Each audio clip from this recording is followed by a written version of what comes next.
I was a hard-working construction manager with what I thought was a perfect marriage to Amanda for 8 years. We had a beautiful 6-year-old daughter named Lily, and everything seemed great on the surface. Amanda always bragged about her brother Jackson being a respected police officer in our town. Lately, though, something felt off. Amanda was acting strange, and I started noticing suspicious text messages on her phone. Nothing prepared me for discovering that my wife was having an affair. Let me know where you are watching from, and hit that like and subscribe button as I share how my entitled wife and her corrupt cop brother destroyed our family. I built my career from the ground up working as a construction manager for one of the largest development companies in the state. Every day, I poured my heart and soul into providing the best life possible for my family. 3 years ago, I even built our dream house with my own 2 hands, spending weekends and evenings working on it instead of relaxing. The 4-bedroom colonial with the white picket fence that Amanda had always wanted became reality because I was willing to sacrifice my personal time for our future together. Amanda and I met at my college roommate's barbecue 7 years ago. She walked in wearing a sundress, and I swear time stopped. Her blonde hair caught the sunlight, and her laugh made everyone turn to see who was making that beautiful sound. We hit it off immediately, talking until everyone else had left. 6 months later, we were married in a small ceremony by the lake. All our friends said we were rushing, but when you know, you know. Or at least I thought I knew. When Lily was born a year later, I felt like the luckiest man alive. She had my green eyes and Amanda's smile.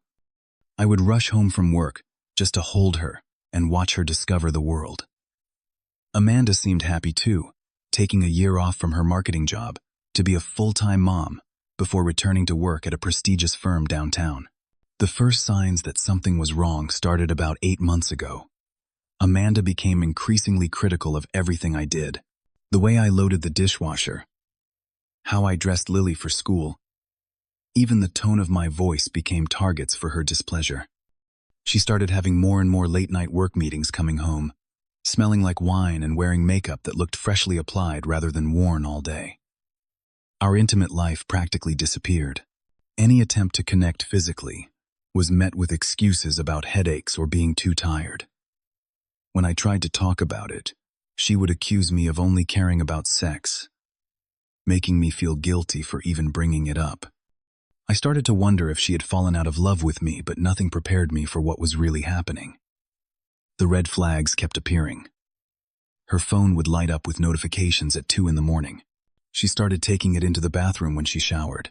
Once, when she asked me to grab her wallet from her purse, I found a receipt from the Madison Hotel downtown, dated during a time she had told me she was at a conference in another city.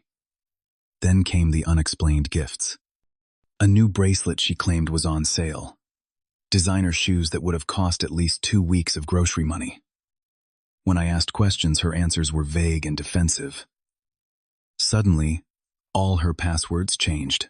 Her phone, her laptop, even her social media accounts became locked fortresses overnight. At a neighborhood cookout, I noticed our friends acting differently around me. Some gave me pitying looks, while others seemed to avoid direct conversation.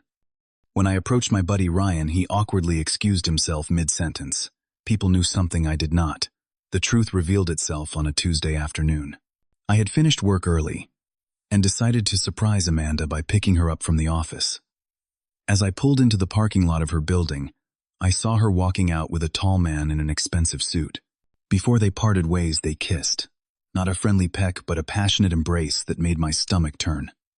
I grabbed my phone and took pictures, my hands shaking with adrenaline. I recognized him immediately. Thomas Wilson. Her boss, a married man with 3 kids, whose family photos were proudly displayed at the company Christmas party Amanda had dragged me to last year. My entire world crumbled as I sat in my truck, staring at the photographic evidence of my wife betraying everything we had built together. I drove home in a daze, my mind racing between confronting Amanda immediately and gathering more evidence. I chose the latter. That night, I researched Thomas Wilson online, learning everything I could about the man who was sleeping with my wife, Harvard Business School graduate, father of 3 children, married to Sarah Wilson, a pediatric surgeon. I found Sarah on social media, noting her contact information for later. My heart broke for her, too. She had no idea what her husband was doing. When Amanda came home that evening, she acted completely normal, kissing my cheek and asking about my day, as if she had not just been in another man's arms hours earlier. I watched her play with Lily, check her work email and prepare for bed, all while carrying on this elaborate lie. The performance was so convincing that for a moment I questioned whether I had imagined the whole thing. I waited until Lily was asleep before confronting Amanda. I sat her down in the living room and calmly placed my phone on the coffee table, the incriminating photos displayed on screen. The transformation in her face was immediate. First shock, then anger, not remorse. What happened next stunned me. Instead of apologizing, Amanda went on the offensive. She blamed me for neglecting her emotional needs. She claimed I was always working and never truly present. She said Thomas understood her in ways I never could. When I asked if she planned to end the affair, her response was a cold, calculating no. She threatened that if I made an issue of it, she would take Lily and ensure I only saw my daughter during court-mandated visitations. That night, I lay awake, listening to Amanda sleep peacefully beside me, as if she had not just shattered our vows and threatened to use our daughter as a pawn. By morning, I had made my decision. While Amanda was in the shower, I packed essential belongings for myself and Lily. When she left for work, I called in, gathered Lily from school for a doctor appointment that did not exist, and drove straight to my parents' house.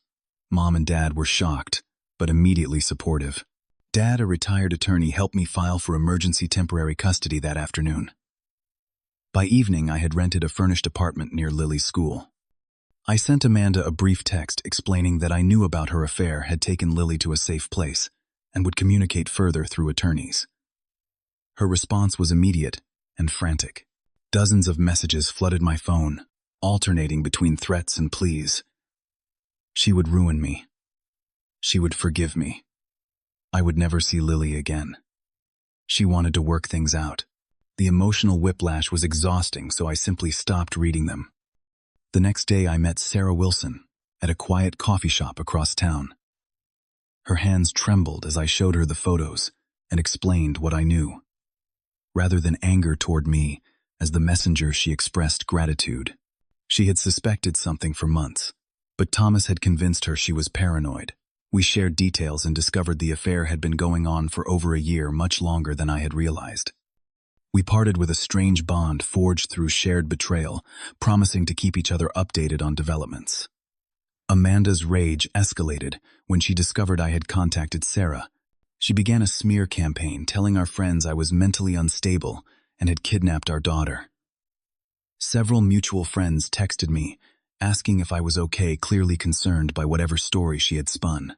I responded with the simple truth and copies of the photos. One by one, people began to see through her lies. When her social attacks failed to bring me back, Amanda escalated further. She contacted my employer, claiming I was stealing from job sites. Fortunately, my reputation and work record spoke for themselves, and her accusations were dismissed. Then came the most disturbing message yet. After midnight, my phone lit up with a text that chilled me. "You think you are so smart. My brother is a cop. He will make sure you regret ever crossing me." I dismissed it as an empty threat from a desperate woman. That was my biggest mistake. 3 days later, I returned to my apartment after work to find Jackson standing in the parking lot, dressed in his full police uniform. He approached me with his hand on his holster, informing me there had been a domestic violence complaint filed against me. Before I could process what was happening, I was spun around, slammed against my own car, and handcuffed. No matter how many times I asked to see the warrant or requested to know the specific charges, Jackson remained silent. He roughly placed me in the back of his patrol car, but I quickly realized we were not heading toward the police station. The knot in my stomach tightened as I recognized the route to my former home with Amanda. This was not an official arrest. This was something much worse. As we pulled into the driveway, I saw Amanda waiting on the porch, arms crossed, a satisfied smile on her face. Jackson dragged me from the car, still handcuffed, and marched me toward the house. Mrs. Thornton, our elderly neighbor, was watering her garden and looked up in shock. I called out to her to call 911, but Jackson shoved me forward so hard. I stumbled up the steps. Inside the house, Amanda was practically gloating. "You should not have gone to Sarah," she hissed. "You ruined everything. Now you will know what it feels like to lose everything too." I tried reasoning with Jackson. "This is illegal. You are a police officer, abusing your authority. You will lose your badge for this." That was when the first punch landed. Jackson hit me in the stomach, knocking the wind from my lungs. I doubled over, unable to protect myself with my hands secured behind my back. Amanda watched, encouraging her brother as he continued the assault. A fist connected with my face, and I tasted blood. Through the ringing in my ears, I heard the front door open. A small voice called out. Daddy time seemed to freeze. Lily stood in the doorway, her backpack still on. Amanda was supposed to pick her up from my parents' house for her visitation, but I had not expected them to come here. The look of pure terror on my daughter's face as she saw me bloody and handcuffed, being beaten by her uncle while her mother watched, will haunt me forever. Jackson hesitated for just a second at the sight of his niece, but Amanda urged him on. "Finish it, Jackson. He deserves this." The last thing I remember was Lily screaming as another blow sent me crashing into the coffee table. Then darkness. I woke up in the hospital, the steady beep of monitors surrounding me. My body felt like one massive bruise. When I tried to move, sharp pain shot through my ribs. According to the doctor who checked on me, I had 4 broken ribs, a severe concussion, and facial fractures that would require surgery. A kind nurse explained that an elderly neighbor had called 911, reporting a police officer assaulting a handcuffed man. By the time patrol officers arrived, Jackson had fled, but Amanda was still there, trying to convince them I had attacked her. My parents arrived with tear-stained faces. They had Lily, who was physically unharmed, but emotionally traumatized. A police officer, not from Jackson's precinct, came to take my statement. As I recounted everything, he looked increasingly disturbed. By that evening, Internal Affairs had opened an investigation into Jackson, and Amanda was being questioned about her role in the attack. The evidence was overwhelming. Mrs. Thornton had not just called 911. She had recorded video on her phone, showing Jackson dragging me handcuffed into the house. My injuries were documented by hospital staff. Lily, though traumatized, was able to tell a child psychologist what she had witnessed. Most damning of all, the patrol car Jackson used had a dash cam that recorded him taking me to the house instead of the station. A clear violation of procedure. What Jackson and Amanda never anticipated was how quickly their actions would become public. A police officer abusing his position to settle a personal score was exactly the kind of story that news outlets could not resist. Within days, Jackson was suspended pending investigation, and Amanda was charged with conspiracy and being an accessory to assault. Restraining orders were issued to protect both Lily and me. The justice system moved slowly, but inexorably forward. Jackson faced both internal review board hearings and criminal proceedings. I testified multiple times, reliving the trauma, but determined to see justice done. The evidence continued to mount against him. Other officers came forward with stories of Jackson abusing his authority in smaller ways over the years. Internal text messages between him and Amanda revealed the attack was premeditated. After 6 months of proceedings, Jackson was formally terminated from the police force. 2 months later, he pleaded guilty to assault, false imprisonment, and official misconduct to avoid a longer sentence. He was sentenced to 3 years with possibility of parole after 18 months. Amanda initially tried to fight the charges against her, but the evidence of her involvement was too strong. She eventually accepted a plea deal, receiving probation, community service, and mandatory counseling. The divorce proceedings went smoothly in my favor, with her misconduct heavily influencing the judge's decisions on property division and custody. The fallout for Amanda extended far beyond legal consequences. Thomas completely cut contact with her after Sarah filed for divorce. His wife received a generous settlement, and he found himself ostracized in professional circles. Amanda's marketing firm terminated her employment, citing moral clauses in her contract. No respectable company would touch her resume after the scandal made local headlines. When Amanda's parents learned the full truth about their daughter's affair and her role in the assault, they made the painful decision to distance themselves. Her father, a deacon at their church, could not reconcile his daughter's actions with his moral beliefs. One by one, friends stopped returning her calls as the details became public. The community that once embraced her now whispered as she passed. Financial ruin followed the social collapse.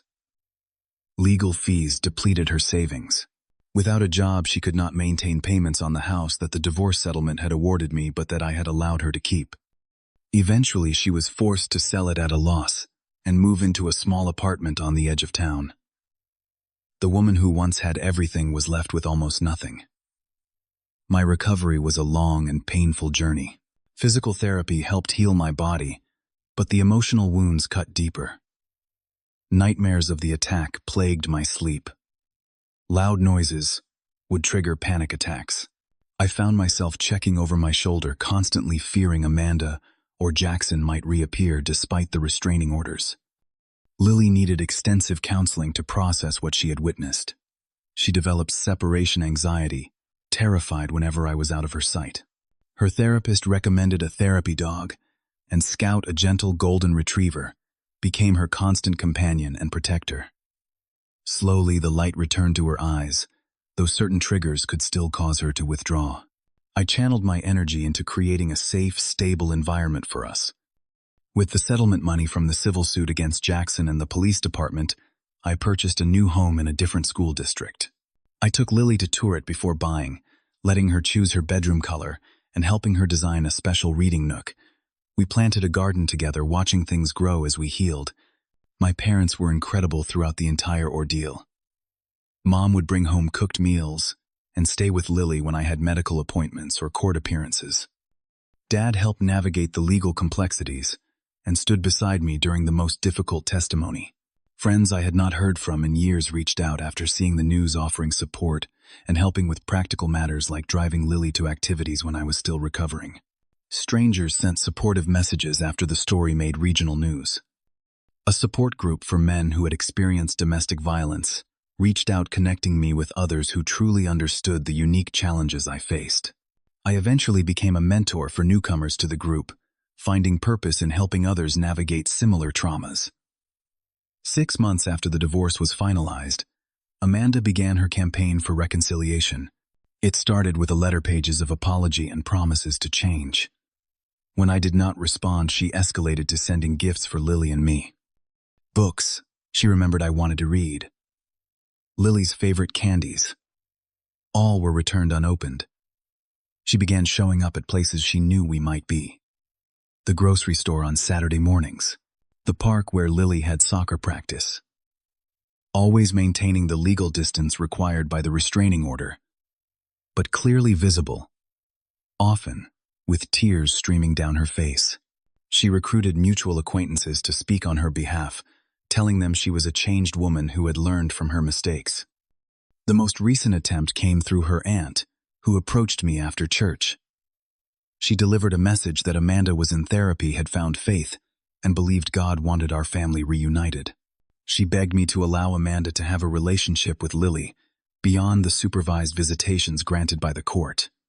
I maintained firm boundaries through each attempt. The woman who had orchestrated violence against me while our daughter watched had broken something that could never be repaired. While I did not seek revenge, neither would I expose myself or Lily to the risk of further harm. The court granted me full custody, with Amanda receiving only limited supervised visitation. The divorce was finalized with terms heavily in my favor given the circumstances.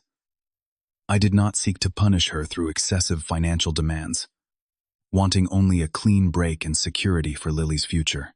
The journey taught me that justice does not require forgiveness. I can wish Amanda well in her recovery and growth without allowing her back into our lives. I can hope Jackson learns from his imprisonment without needing to maintain contact. I can acknowledge the pain of their betrayal without letting it define our future. Today, Lily is thriving in her new school. I have been promoted at work. We have a small circle of trusted friends and family who bring joy to our lives. I am learning to trust again, building new friendships slowly and carefully. Perhaps someday I will even be open to romantic possibilities again, though that seems distant now. Most importantly, I have learned that we can survive what once seemed unsurvivable. The scars remain both physical and emotional, but they no longer dictate our daily lives. I focus now on giving Lily the stability, love, and respect she deserves, creating a home where honesty and kindness are valued above all else. There is peace in knowing that I did not allow someone else's choices to destroy who I am or what I can offer to the world. And there is strength in rebuilding from ashes, in showing my daughter that even when others betray us, we need not betray ourselves by becoming bitter or vengeful. Have you ever had to set firm boundaries with someone who hurt you? What helped you stay strong? When they tried to cross those lines, leave your thoughts in the comments below. And if this story resonated with you, please like and subscribe to hear more journeys of overcoming betrayal and finding peace. Thank you for listening. And remember that sometimes the most powerful thing you can do is simply walk away with your dignity intact. Your worth is not determined by how others treat you, but by how you choose to rise above it.